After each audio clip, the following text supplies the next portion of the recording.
Medieval knight's armor.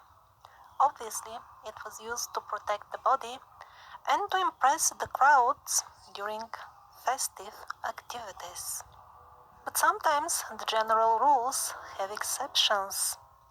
Is it possible that full body plate armor was used as an exoskeleton by creatures who didn't really have proper skeletons of their own?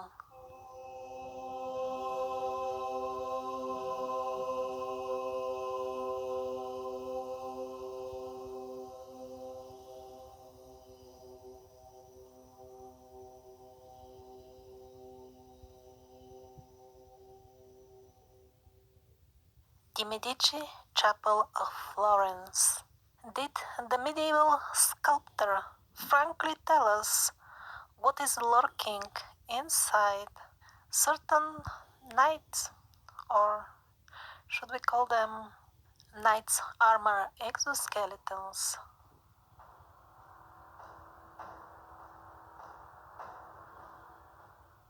A blogger called Pro Vladimir collected from various mainstream modern historic sources so-called strange, unexplainable things about certain medieval knights.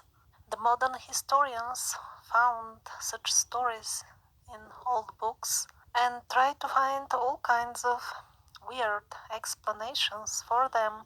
But if we look at the Medici sculptures and numerous other historic depictions, there will be no need to come up with far-fetched explanations because everything falls into place.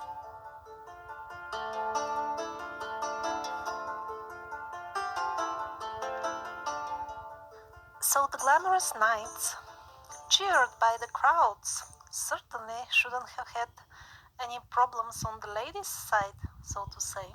Beautiful medieval damsels must have been flipping unconscious from the balconies, down on the street in front of the feet of the famous heroes.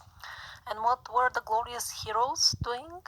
There was a rule, at least for certain medieval knights, that their chosen lady, their dream lady, should be married to somebody else, of course. And then, since she's somebody else's wife, if the given knight wins a tournament or some sort of victory, the top level of closeness that he could get from his beloved would be a handkerchief soaked with her tears, and even that wouldn't be handed down directly to him, but delivered instead by Sancho Panza. Well, if the inside content of the knight's armor was indeed as shown on this Medici sculpture, then it certainly makes sense that they were not very comfortable in showing their real face to the beloved ladies. And yet, on the other hand, the genetic material in the tears on the napkin could also have been put into some use.